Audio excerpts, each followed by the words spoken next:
हरे कृष्णा। आप सभी लोगों का स्वागत है इस वीडियो के सेकंड पार्ट में। वो थोड़ी इंटरप्ट हो गई थी वीडियो, तो आप सभी का स्वागत है। इसलिए मैं ये अब सेकंड वीडियो डाल रहा हूँ। मेरे साथ पंडित जी जुड़े हुए हैं। हरे कृष्णा बोल दो सबको। हरे कृष्णा। और ये जो है मठ से जुड़े हुए हैं और ये अच्छे से श्रवण कीर्तन करते थे। अभी थोड़ी बाधाएं आ रही हैं, बट भगवान इन्हें फिर मेरे को पता है ब्लेसिंग करके फिर लगा लेंगे। तो थोड़ा सा जो श्रीमद् भागवतम का अध्याय 9वां मैं एंड कर रहा था और अध्याय 10 की स्टार्टिंग करूंगा, जो कि मैंने आपसे प्रॉमिस किया था, प्रॉमिस निभाऊंगा। इसलिए इस पार्ट 2 में इसको मैं डाल दूंगा। और जो आप बाहर पटाखे सुन रहे हैं वो आज राम लला के जो उद्घाटन हुआ है, आप जानते हो, उसके उपलक्ष्य में मैंने दो थोड़ी सी सेलिब्रेशन इधर चंडीगढ़ में जैसे हो रही है वो भी दिखाई है वीडियो 5-5 मिनट की, वो भी मैं अपलोड करूंगा। तब तक मैं आपको अध्याय 10 थोड़ा सा पढ़ के बताता हूँ। 9वां खत्म हुआ था और 10वां शुरू होगा थोड़ा सा। हरि बोल। शील प्रभुपाद की जय। जब वृत्तासुर मेरे आध्यात्मिक बल से मारा जाएगा, कौन कहते हैं? श्री कृष्ण, पूर्ण पुरुषोत्तम भगवान, तो तुम्हें पुनः अपना तेज, आयुध तथा संपत्ति प्राप्त हो जाएगी। इस प्रकार तुम सबका कल्याण होगा। यद्यपि वृत्रासुर तीनों लोकों को विनष्ट कर सकता है, किंतु तुम मत डरो कि वह तुम्हें हानि पहुंचाएगा। वह भी भक्त है और तुमसे कभी भी विद्वेष नहीं करेगा। तो तात्पर्य में शील प्रपात बताते हैं, शील प्रपात की जय। श्री भगवान का भक्त किसी से द्वेष नहीं रखता। अन्य भक्तों की तो दूसरी ही बात है। जैसे कि बाद में पता चला वृत्रासुर भी भगत था, अतः उससे ये आशा नहीं की जाती थी। कोई टीका टिप्पणी करना चाहेंगे पंडित जी इस पे? सही बता रही है ये? अच्छा लग रहा है आपको? कैसा लग रहा है? क्या बोल रहे थे अभी? ये बता रही है कि श्री भगवान का भक्त किसी से द्वेष नहीं रखता। अन्य भक्तों की तो दूसरी ही बात है। अन्य भक्तों को क्या बोलेगा? वो तो आम आदमी से भी नहीं द्वेष रखता। भक्तों की तो वो रिस्पेक्ट करता है ना। इसका इसका टीका टिप्पणी जी, कोई आप कुछ कहना चाहे इसके बारे में? कुछ बता दीजिए। क्योंकि शरीर संसार होता है ना, ये हमारा वासना से उत्पन्न हुआ है ना। आत्मा परमात्मा का स्वरूप है प्रेम। तो शरीर और संसार में क्योंकि वासना होती है तो वासना से राग द्वेष पैदा होता है। क्योंकि भक्त सबके अंदर भगवान का दर्शन करता है, सबको भगवान का रूप मानता है, सबके अंदर जीवात्मा का दर्शन करता है, क्योंकि जीवात्मा और परमात्मा में कोई राग द्वेष की संभावना नहीं है, इसलिए सबसे प्रेम करता है। द्वेष वो कर सकता है जिसके कोई कामना हो। संसारिक भक्त निष्काम होता है, भक्त को किससे कोई स्वार्थ नहीं होता, और भक्त कोई कभी शरीर की भावना में रहता है, आत्मा का दर्शन करता है, परमात्मा सबके अंदर श्री कृष्ण का दर्शन करता है। बहुत बढ़िया पंडित जी, बहुत अच्छा बताया इन्होंने। हरि बोल, जय जय श्री राधे। कबीरा खड़ा बाजार में मांगू सबकी मांगी खैर जी, ना कहो से दोस्ती ना कहो से वैर। बहुत बढ़िया, बहुत अच्छा लगा।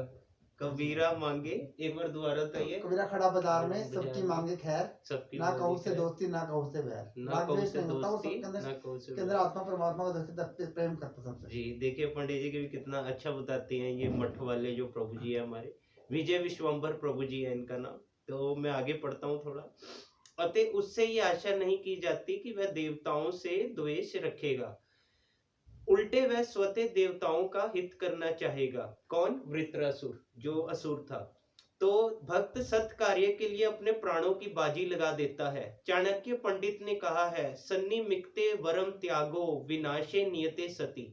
अंततः मनुष्य को सारी संपत्ति, यहाँ तक कि शरीर भी कालक्रम में नष्ट हो जाएगा। अतः यदि किसी सत कार्य में इनका प्रयोग हो तो भक्त अपना शरीर भी देने से पीछे नहीं हटता। क्योंकि भगवान श्री विष्णु देवताओं की रक्षा करना चाहते थे, अतः वृत्रासुर जो तीनों लोकों को निगल सकता था, देवताओं द्वारा मारे जाने के लिए सहमत हो जाएगा। भक्त के लिए जीने तथा मरने में कोई अंतर नहीं होता, क्योंकि जीने पर वह श्री भगवान की भक्ति करता है और शरीर त्यागने के बाद वह वैकुंठ में भी वही सेवा करता है। उसकी भक्ति निर्बाध चलती रहती है। अरे वो शील प्रभुपाद की जय। कैसा लग रहा है आपको? कैसा? अच्छा है ना? इन्होंने यहाँ पर लिखा है, इस प्रकार श्रीमद् भागवतम के 6th स्कंद के अंतर्गत वृत्रासुर राक्षस का प्रकट्य नामक 9वें अध्याय के भक्ति वेदांत तात्पर्य पूर्ण हुए। शील प्रभुपाद की जय। अध्याय 10 बताऊंगा थोड़ा सा, आपका थोड़ा समय लूंगा, ज्यादा नहीं। अध्याय 10 में इन्होंने जो ऊपर इंट्रोडक्शन में दिया, देवताओं तथा वृत्रासुर के मध्य युद्ध हुआ था। फिर तो देवताओं तथा वृत्रासुर के मध्य युद्ध इस अध्याय में बताया गया है कि इंद्र द्वारा दधीचि का शरीर प्राप्त करने के बाद दधीचि की अस्थियों से वज्र बनवाया गया और फिर देवताओं तथा वृत्रासुर के बीच युद्ध छिड़ गया। पूर्ण पुरुषोत्तम भगवान की आज्ञा अनुसार देवता गण दधीचि मुनि के पास गए और उनसे उनका शरीर मांगा। दधीचि मुनि देवताओं के मुख से धर्म के विषय में सुनना चाहते थे, अतः उन्होंने हंसी में अपना शरीर त्यागने से इनकार कर दिया, किंतु बाद में सत कार्य को ध्यान में रखते हुए उन्होंने शरीर त्याग करना स्वीकार कर लिया, क्योंकि मृत्यु के बाद इस शरीर को प्राय कुत्ते तथा गीदड़ जैसे नीच पशु खा जाते हैं। दधीचि ने पंच तत्व से निर्मित अपने स्थूल शरीर को पहले मूल पंच तत्वों में समाहित किया और फिर अपनी आत्मा को पूर्ण पुरुषोत्तम भगवान के चरण कमलों में स्थिर कर दिया। इस प्रकार उन्होंने अपना स्थूल शरीर त्याग दिया। तब विश्वकर्मा की सहायता से देवताओं ने दधीचि की अस्थियों से वज्र तैयार करवाया। इस वज्र से सज्जित वे हाथियों की पीठ पर सवार होकर लड़ने के लिए तैयार हो गए। सतयुग के अंत तथा त्रेता युग के प्रारंभ में देवों तथा असुरों में भीषण युद्ध हुआ। देवों का तेज ना सह सकने के कारण असुर युद्ध भूमि से भाग गए, किंतु उनका नायक वृत्रासुर अकेला रह गया। उसने असुरों को भागते देखकर युद्ध भूमि में लड़ने और मरने की महत्ता पर उपदेश किया।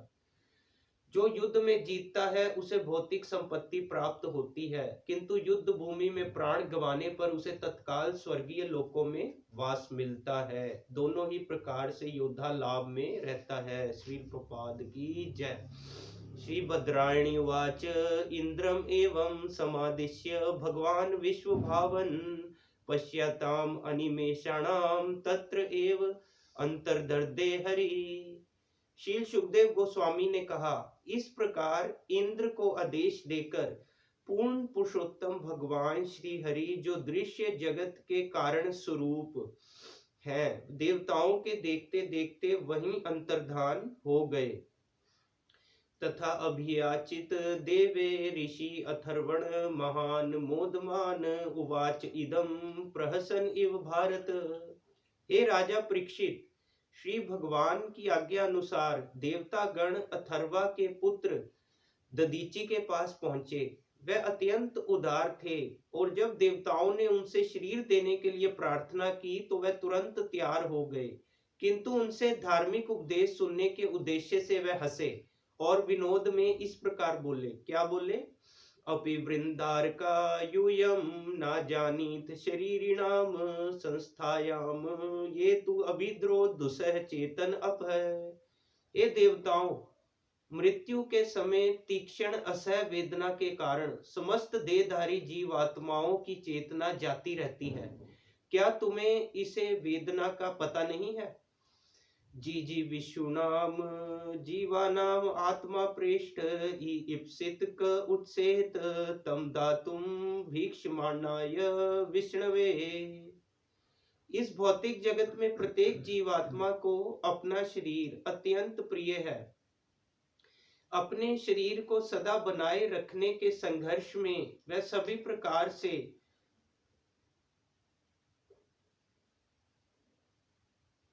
यहाँ तक कि अपना सर्वस्व न्यौछावर करके भी बचाए रखने का प्रयत्न करता है।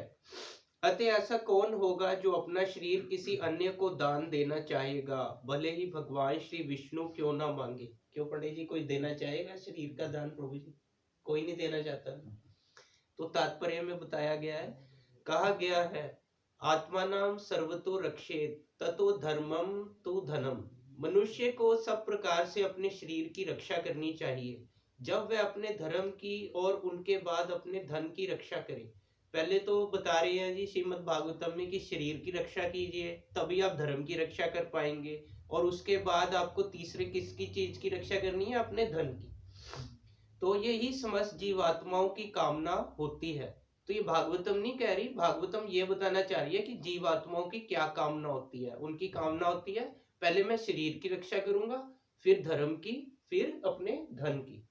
ये शरीर भी दान दे सकते हैं, लेकिन जीते जी कोई नहीं देता, मरने के बाद दे सकते हैं, डोनेट कर लेते हैं वो। जी बिल्कुल। जीते जी तो कोई भी अपना शरीर तब तक त्यागना नहीं चाहता जब तक कोई उसे बलपूर्वक छीन ना ले। यद्यपि देवताओं ने कहा कि वह भगवान श्री विष्णु के आदेश अनुसार अपने लाभ के लिए दधीची का शरीर मांग रहे हैं, किंतु दधीची ने अपना शरीर देने से ऊपरी मन से इनकार कर दिया। श्री देवा ऊचु किम नु तत् दुस्तेजम ब्रह्मन पुंसाम भूत अनुकंपिनाम भवत विधानाम महताम पुण्य श्लोक ईड्य कर्मणाम। देवताओं ने उत्तर दिया, हे ब्राह्मण, आप जैसे पवित्र तथा प्रशंसनीय कार्यों वाले पुरुष सभी व्यक्तियों पर अत्यंत दयालु एवं वत्सल होते हैं। ऐसे पवित्र आत्मा परोपकार के लिए क्या नहीं दे सकते, वह सब कुछ, यहाँ तक कि अपना शरीर भी दे सकते हैं। तो नूनम स्वार्थ सवर्थ पर लोक ना वेद पर संकटम यदि वेद न ये याचेत न इति न आयतीश्वर। जो नितांत स्वार्थी होते हैं वे दूसरों की पीड़ा को सोचे बिना उनसे कुछ याचना करते हैं, किंतु यदि याचक दाता की कठिनाई को जान ले तो वह कोई वस्तु न मांगे। इसी प्रकार जो दान दे सकता है वह याचक यानी कि भिखारी की कठिनाई नहीं समझता, अन्यथा जो कुछ भी वह मांगे वह उसे देने से इनकार नहीं करेगा। तो ये तो आपको पता है ना पंडित जी, खुशी आ जाती है भागवतम पढ़ के, एक जो है करंट भी लगता है और आंखें भी खुली रह जाती हैं। भागवतम को कलयुग का हथियार माना गया है, आपको पता ही है। तो ये इससे ऊपर कोई चीज नहीं है मतलब।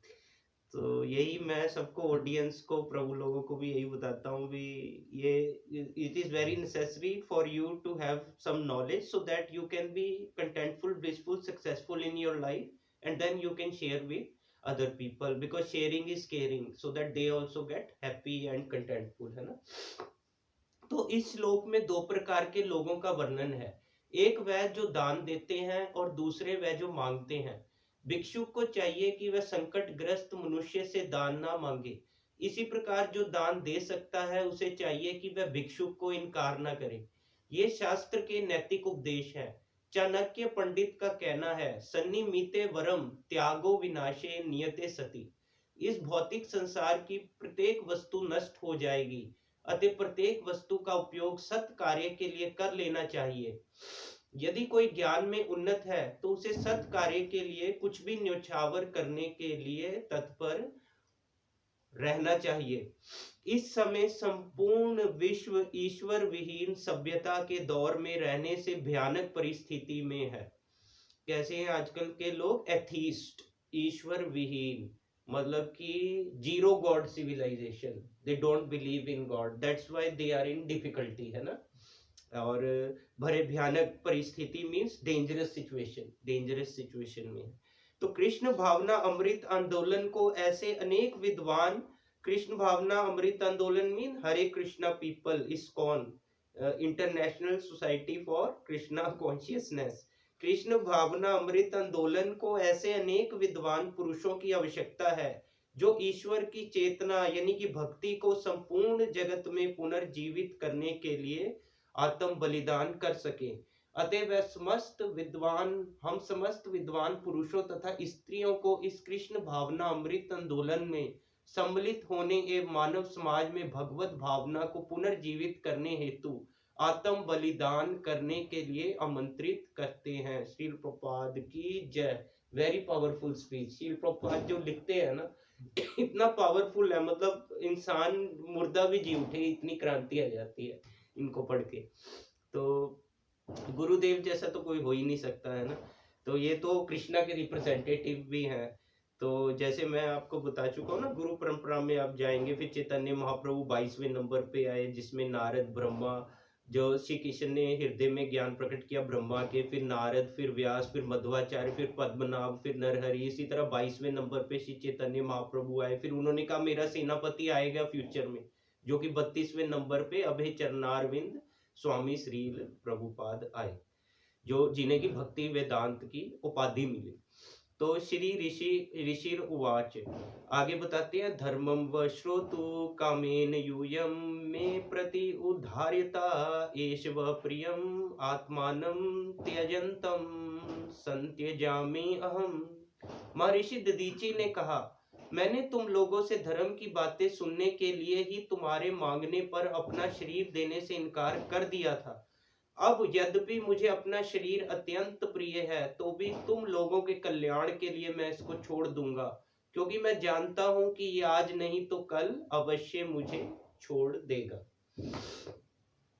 यह अध्रुवेण आत्मना नाथा न धर्मम न यस्य पुमान इहेत भूत दया स शोच्य स्थावरे अपि।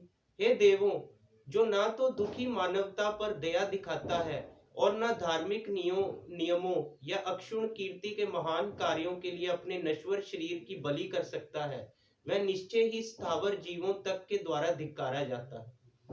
तात्पर्य में श्रील प्रभुपाद बताते हैं, श्रील प्रभुपाद की जय। इस प्रसंग में भगवान श्री चैतन्य महाप्रभु तथा वृंदावन के 6 गोस्वामियों ने एक आदर्श स्थापित किया है। जहाँ तक श्री चैतन्य महाप्रभु का संबंध है, श्रीमद् भागवतम 11वां कैंटो 5th चैप्टर 34वां श्लोक, 11वां स्कंद 5वां चैप्टर यानी कि 5वां अध्याय 34वें श्लोक में क्या कहा गया है? त्यक्त्वा सुदस्त्य जसुरे अपसित राजलक्ष्मीं धर्मिष्ठ आर्यवत्सा यद्गादरण्यं माया मृगम देयेप्ति सत्मन्वदावद वंदे महापुरुष ते चरणारविंदम। हम श्री भगवान के उन चरण कमलों को सादर नमस्कार करते हैं जिनका मनुष्य को सदैव स्मरण करना चाहिए। उन्होंने अपना गृहस्थ जीवन, यहाँ तक कि अपनी नित्य संगिनी को भी त्याग दिया, जिनकी पूजा स्वर्ग के निवासी तक करते हैं। वह भौतिक शक्ति के द्वारा मोहग्रस्त पतित आत्माओं के उद्धार के लिए वन में चले गए। किसकी बात कर रहे हैं? ये श्री चैतन्य महाप्रभु की। तो भगवान है ना, श्री कृष्ण चैतन्य राधा कृष्ण ने, और वो उनके बारे में बता रहे हैं कि उन्होंने अपने गृहस्थ जीवन, यहाँ तक कि अपनी नित्य संगिनी को भी त्याग दिया। तो वो किस लिए आए हैं कलयुग में? आज से 537 ईयर्स अगो वो इसलिए आए हैं कि बेटे कलयुग में कैसे भक्ति करते हैं, मैं तुझे रोल प्ले करके दिखा रहा हूँ कि भक्त कैसे तुझे भक्ति करनी है, भक्त कैसे बनना है ना। तो भगवान तो मर्सीफुल है। हम अपने पापों के कारण 84 लाख योनियों में भटकते रहे, पापों का पहाड़ पड़ा है हमारे मन के, जो है मन पे के दर्पण पर मल पड़ा है ना। चेतो दर्पण मार्जनम बोलते हैं चैतन्य महाप्रभु कि बेटे चित्त के दर्पण को, मल को साफ करना है। कैसे? हरे कृष्ण कृष्ण कृष्ण हरे हरे, हरे राम राम राम हरे हरे। इसको करेंगे बार बार महामंत्र को, तो जो है हमारे मन के दर्पण का मैल उतरेगा। तो हालांकि हम जब पढ़ रहे थे, हम वापिस आते हैं, वहां पे कंटिन्यू करते हैं। तो वह भौतिक शक्ति के द्वारा मोहग्रस्त पतित आत्माओं के उद्धार के लिए वन में चले गए। कौन? श्री चैतन्य महाप्रभु। संन्यास ग्रहण करने का अभिप्राय है नागरिक रूप से आत्महत्या, किंतु संन्यास अनिवार्य है। कम से कम प्रत्येक ब्राह्मण अर्थात प्रत्येक प्रथम कोटि के मनुष्य के लिए तो अनिवार्य है। श्री चैतन्य महाप्रभु की पत्नी अत्यंत तरुणी एवं सुंदरी थी और उनकी माता अत्यंत स्नेहमयी थी।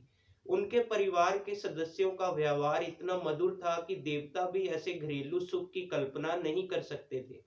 फिर भी संसार के सभी पतित आत्माओं के उद्धार के लिए श्री चैतन्य महाप्रभु ने 24 वर्ष की आयु में गृह त्याग कर संन्यास धारण कर लिया। उन्होंने सन्यासी का कठोर जीवन बिताया और सभी शारीरिक सुखों का त्याग किया। इसी प्रकार उनके 6 गोस्वामी समाज में अच्छे पदों पर मंत्री थे, किंतु वह सब कुछ त्याग कर श्री चैतन्य महाप्रभु के आंदोलन में सम्मिलित हो गए। श्रील श्रीनिवास आचार्य कहते हैं, त्यक्त्वा तूर्ण विशेष मंडल पति श्रेणीम सदा तुच्छवत भूतवा दीन गणेश को करुण्या कोपिन कंथाश्रितो। ये गोस्वामी अपने अपने मंत्री, जमींदार तथा विद्वान पदों को त्याग कर श्री चैतन्य महाप्रभु के आंदोलन में संसार के पतित आत्माओं पर अनुग्रह करने के लिए सम्मिलित हो गए। दीन गणेश को करुणया। उन्होंने भिक्षुकों का अत्यंत विनम्र जीवन स्वीकार किया वह केवल लंगोटी तथा फटी गुदड़ी यानी कि कंथा धारण करते हुए वृंदावन में रहे और वृंदावन के खोए हुए महिमाशाली स्थानों की पुनः खोज करने के लिए श्री चैतन्य महाप्रभु के आदेश का पालन किया। हरि बोल। कितने महान है ये 6 गोस्वामी और श्री चैतन्य महाप्रभु तो महाप्रभु हैं, उनसे तो कोई ऊपर कुछ हो ही नहीं सकता। इसी प्रकार जिन लोगों को इस संसार में सुख सुविधा प्राप्त है उन्हें चाहिए कि वह पतित आत्माओं के उद्धार हेतु कृष्ण भावना अमृत आंदोलन में सम्मिलित हों। भूत दया माया मृगम दैते ये स्थितिम तथा दीन गणेश को करुणया, इन सभी शब्दों से यही अर्थ निकलता है। ये शब्द उन लोगों के लिए अत्यंत सार्थक है जो मानव समाज को उचित ज्ञान तक उठाना चाहते हैं। मनुष्यों को चाहिए कि वे श्री चैतन्य महाप्रभु 6 गोस्वामी तथा उनसे भी पूर्व महर्षि दधीची के आदेशों का अनुसरण करते हुए कृष्ण भावना अमृत आंदोलन में सम्मिलित हों। क्षणिक शारीरिक सुखों के लिए अपने जीवन को व्यर्थ ना जाने देकर मनुष्य को चाहिए कि वह उसे अच्छे कार्यों में लगाए। अंततः इस शरीर को नष्ट होना है, अतः मनुष्य को चाहिए कि वह इसका उत्सर्ग संपूर्ण संसार में धर्म फैलाने के शुभ कार्य में करे। हरि बोल। शील प्रभुपाद की जय। इसके एक एक श्लोक के बाद मुझे हरि बोल शील प्रभुपाद की जय ऑटोमेटिक मैं बोल रहा हूँ, इतने जोश और क्रांति से भर देते हैं। आप देखिए कि इंसान जो धार्मिक है वो भी धार्मिक कृत्यों के लिए खड़ा हो जाए। जो शील प्रभुपाद लिखते और ज्ञान हृदय से प्रकट नहीं करते, ये कलम सिर्फ चलाते नहीं है। आप देख रहे हैं इनको पढ़ने से क्या होता है, क्या जागृति होती है इनको पढ़ने से, कैसे आंदोलन के लिए इंसान तैयार होता है, क्योंकि ये प्रभु की शक्ति है और ये प्रभु के पार्षद है। और चैतन्य तो खुद ही महाप्रभु है, श्री कृष्ण चैतन्य, राधा कृष्ण नहीं अन्य। तो मुर्दे को जिंदा कर दे, इसका मतलब ये नहीं कि हमारे भौतिक शरीर को जिंदा कर देगी, और सोई चेतना को जगा देती है। सोई चेतना को जगा देती है, सही कह रहे हैं। इसमें रामचरितमानस चौपाई बोलते हैं ना, गोरख कृष्ण गोस्वामी में तक जियावनी गिरा सोहाई। तो भगवान की सुंदर वाणी है ना, मृत्यु यानी जो हमारे जो अनाहत नाद है ना, हमारे रोमनों में चलता है। जैसे हम राम जपते हैं, अजप्पा जाप शुरू हो जाता है ना, तो सोई चेतना जाग जाती है, उसको सुन के मुर्दे को जगा देने भगवान की अंजु वाणी अनंत वाणी बोलते हैं। बहुत बढ़िया, हरि बोल हरि बोल। बहुत अच्छा ये लगा। बस बस जो हम बोलते हैं वो आहत होता है, हम जो बोलते हैं जीवा टर्म से टकराती है। जो संतों के बोल होते हैं ना, इनके अंदर से भगवान बोलते हैं, वो सुन के जैसे गुरु नानक देव बोलते हैं, वो शिल्पवत जो लिख रहे हैं इनके अंदर से कृष्ण बोल रहे हैं। ये अपना दिमाग की तुकबंदी नहीं है बुद्धि से। और मैं देखता हूँ और मैं देखता हूँ धार्मिक लोगों की तो आंखें खुल जाती हैं और वो इस चेतना में बहने लग जाते हैं, और जो संत होती है उनकी खुशी बढ़ती जाती है, बढ़ती जाती है। में भी कण-कण भगवान का दर्शन होता है ना, इसे शिल्पवत ने लिखा है कि संत को भी भौतिक जगत में रहते, संत में जो वैकुंठ में रहते हैं उनके लिए संसार भी वैकुंठ है। और जो हमारे हरे कृष्ण महामंत्र ध्वनि है ना, हमारे अंदर से अंदर ही गोलोक धाम है, वहीं से उद्भूत हो रही है। लग तो रहा है कि ये हम बोल रहे हैं, पर हम जब अनाहत हमारा जागृत हो जाएगा ना, तो ये हमारे हृदय में जो गोलोक है ना, ये वहीं से उद्भूत हो रही है वाणी, ये वैकुंठ से अवतरित होती है। बहुत बढ़िया जी, बहुत बढ़िया। अभी हमारी जो वाइब्रेशन है ना हरे कृष्ण, हम जप रहे हैं, लेकिन जब अजप्पा की स्थिति में पहुंच जाएगी तो हमको पता लगेगा कि ये जो वाइब्रेशन है ये वो फिर ऑटोमेटिक अंदर से अनहद नाद आता है ऑटोमेटिक, जब उस स्थिति पे पहुंच जाए। जैसे कल मैं वो प्रेमानंद जी को सुन रहा था, वो कह रहे थे कि राधा राधा राधा राधा, ऊपर सांस नीचे सांस। तो पहले तो हम माला से प्रैक्टिस करते, एक दिन हमारा जाप जपा बन जाता है, वो सांसों पे अपने आप होता है, और वो बहुत उच्च अवस्था है। अरे बोल। तो बस मैं 2 पेज और पढ़ूंगा प्रभु जी, फिर एंडिंग करेंगे। बहुत अच्छा लग रहा है ना, बहुत आनंद आ रहा है सत्संग। तो एतावान अव्यय धर्म पुण्य श्लोके उपासित ये भूत शोक हर्षाभ्याम आत्मा शोचिति हृष्यति। यदि कोई मनुष्य दूसरे जीवों का दुख देखकर दुखी होता है और उनके सुख को देखकर प्रसन्न होता है, तो पवित्र तथा परोपकारी महापुरुषों द्वारा ऐसे पुरुष के धर्म को अविनाशी माना गया है। भौतिक प्रकृति के गुणों के द्वारा दिए गए शरीर के अनुसार मनुष्य तरह तरह के धर्मों का या व्यवसायों का सामान्यतः पालन करता है, किंतु इस श्लोक में वास्तविक धर्म की व्याख्या दी गई है।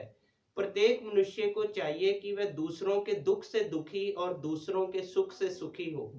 आत्मवत् सर्वभूतेषु, मनुष्य को दूसरों के सुख तथा दुख को अपना ही मानना चाहिए। इसी आधार पर बौद्धों का अहिंसा का धार्मिक सिद्धांत स्थापित है। अहिंसा परमो धर्म।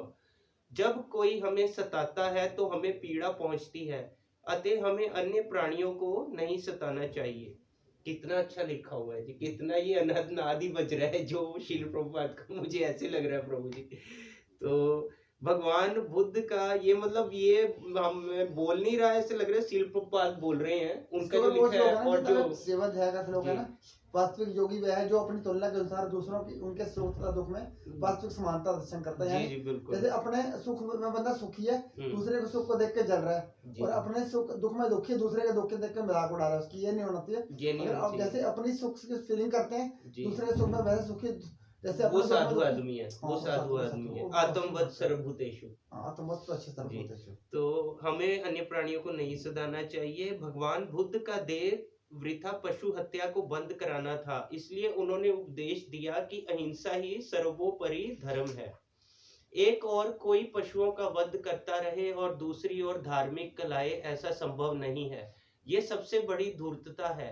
ईसा मसीह ने कहा है, हिंसा मत करो, किंतु दम्भी लोग अपने आप को ईसाई कहलाते हुए हजारों पशुवध केंद्र चला रहे हैं। कौन? ये क्रिश्चियन लोग मीट ईटिंग ये के लिए काऊ भी किल करते हैं, और चिकन और गोट लैम्प पता नहीं क्या क्या किल करते हैं।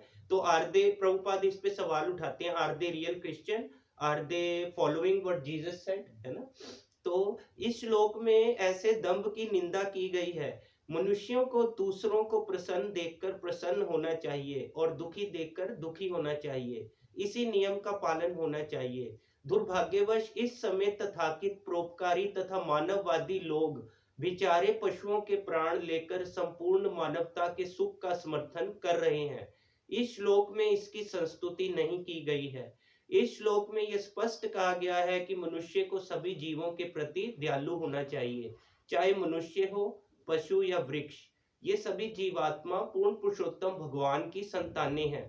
श्रीमद् भगवद गीता 14वें अध्याय के 4थे श्लोक में भगवान श्री कृष्ण कहते हैं, सर्व योनिषु कौन्तेय मूर्ति संभवन्ति या तासाम ब्रह्म महद्धोनिर्यम बीज प्रद पिता।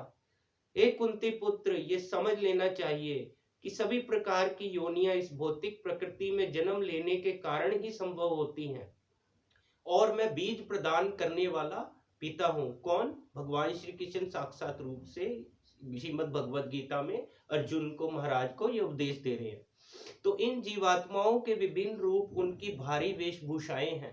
प्रत्येक जीव वास्तव में आत्मा है जो ईश्वर का अंश है। इसीलिए किसी एक प्रकार के जीव का पक्ष नहीं लेना चाहिए। एक वैष्णव समस्त जीवों को ईश्वर के अंश के रूप में देखता है, जैसा कि श्री भगवान श्रीमद् भगवद गीता 5वें अध्याय के 18वें श्लोक तथा 18वें अध्याय के 54वें श्लोक में कहते हैं, विद्या विनय संपन्ने ब्राह्मणे गवि हस्तिनी शुनि चेव शुभाके च पंडित समदर्शिन।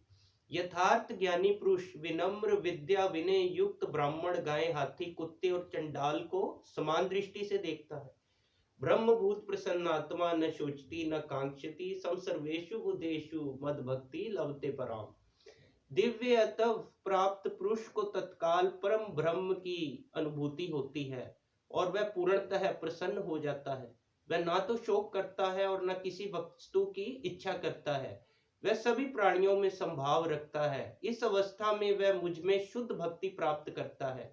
अतः वैष्णव सचमुच पूर्ण मानव है, क्योंकि वह दूसरों को दुखी देखकर शोक करता है और दूसरों को प्रसन्न देखकर स्वयं प्रसन्न होता है। वैष्णव पर दुखी होता है, वह बद्ध जीवों को भौतिकता से दुखी देखकर सदैव दुखी होता है। इसीलिए वैष्णव संपूर्ण संसार में कृष्ण भावना अमृत का उपदेश देने में सदैव व्यस्त रहता है। हरि बोल। बस मैं अब लास्ट इसका श्लोक पढ़ूंगा। शील प्रभुपाद की जय को पढ़े हिला के रख दिया, बड़ी पावरफुल है ये स्पीच, है ना। और संत लोग जब ये प्रभु लोग हम सुनते हैं ना तो खुशी बहुत होती है। जो तो बदजीव, हम जैसे पहले हम भी बदजीव थे, जब हम सुनते थे तो आंखें खुली रहती थी, फिर सुनते रहे खुशी खुशी। अब भी जैसे मैं उस दिन, मुझको शिक्षा गुरु है ना सुबल किशन जी, वो बता रहे थे कि तुम्हें इसलिए बार बार और अच्छा लगता है, कभी ये खत्म नहीं होता। जैसे भुट्टे के दाने नहीं होते, पक के गोल्डन हो जाते हैं, फिर वो खाने योग्य बन जाते हैं, तो हमेशा ये स्टेट रहती है संत की, उसके हमेशा पकते रहते हैं फिर दाने, उसको हमेशा अच्छा और अच्छा और अच्छा, इसकी कोई एंडिंग नहीं है। आध्यात्मिक में कोई एंडिंग नहीं है ना, भक्ति ऐसी है भी जिस सागर में उतरेंगे और उतरते जाएंगे उतनी गहरी होती जाएगी, उतना ही आनंद मिलता जाएगा। तो शिल्पा ने कहा ना को भौतिकता में लीन देख के दुखी होता है जी क्योंकि हम तो आत्मा ने, शरीर तो खाली वस्त्र है ना आत्मा का। जी। तो ऐसा तो नहीं कोई बोल सकता कि हम उसको भोजन देंगे सारी वस्तु तो दुखी हो जाएंगे। जैसे मछली को डंडा के गद्दा नहीं चाहिए ना, जब शरीर को जल चाहिए तो आत्मा को उसको परमात्मा से जोड़ना चाहिए वैसे भी। और दूसरी बात ये भी कि शिल्पा ने लिखा था ना कि जैसे अगर कोई तो व्यक्ति जैसे जुड़ रहा हो, हम दोनों व्यक्ति सत्संग कर रहे हैं, ऐसे जुड़े रहना चाहिए। सत्संग जैसे मैं बताता हूँ सब प्रभु लोगों को भी, good association will always take you out of bad association. और जैसे आज भी मैं एक उनको सुन रहा था, वो कह रहे कि अब जो कई बार मैं सुनता हूँ भी जो सत्संग करते हैं वो खुद कुछ और निकल आते हैं। तो कह रहे भाई तुम मिठाई खानी है ना, मिठाई अच्छी लगती है, तुम्हें मिठाई वाले से क्या मतलब, तुम सिर्फ मिठाई लो, मिठाई खाओ, तुम खुद सत्कर्म करो, उस पे चलो। तो ये भी नहीं फर्क पड़ता चाहे सत्संग करने वाला व्यक्ति बाद में बुरे कर्म करे या वो बुरा हो, अगर वो अच्छी लेकिन बात वो कह होता रहा है है कि सत्संग का जो आचरण प्रभाव करता होता है है, ना उसके कहने का प्रभाव ज्यादा होता है। उसका कहने का, ये आपने सही बात की, बहुत सही बात पकड़ी चैतन्य है महाप्रभु आपने। बोले ना सत्संग जी। क्या यही वैष्णवाचार, इस चैतन्य आई महाप्रभु ने सत्संग बोले ना कि जो व्यक्ति त्याग और ही वैष्णव उपदेश विचार, देना चाहता है उसको पहले खुद आचरण करना चाहिए। खुद जब वो आचरण खुद करना आचरण नहीं कर चाहिए सकता तो सिर्फ तो वो उसके दूसरों को कोई- क्या फॉलो करवाएगा। क्योंकि प्रभुपाद भी कहते हैं जो भक्त निष्काम होता है और जिसमें जो निस्वार्थ और निष्काम होता है उसके जो वचन होते हैं उसमें ज्यादा प्रभाव होता है, क्योंकि उसमें भगवान की शक्ति होती है साक्षात।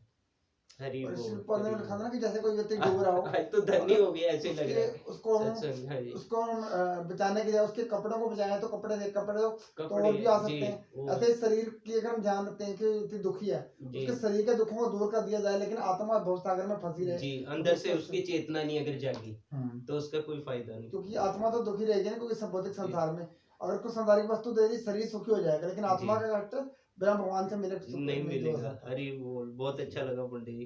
देखो हम दोनों सत्संग करते हैं और पढ़ते हैं और आपस में क्या भगवत चर्चा होती है, कितनी खुशी रहती है, तभी कहते हैं सत्संग होना चाहिए। और हम लोगों को भी यही चाहिए, जैसे हम दोनों भी हैं सत्संग में तो हमको भी बद्ध जीवों को जगाना चाहिए, सेवा करनी चाहिए सत्संग के माध्यम से, बुक्स की सेवा करनी चाहिए, है ना, और सबको प्रसादम जप कीर्तन का आस्वादनम लगवाना चाहिए। तो अभी मैं लास्ट श्लोक पढ़ता हूँ।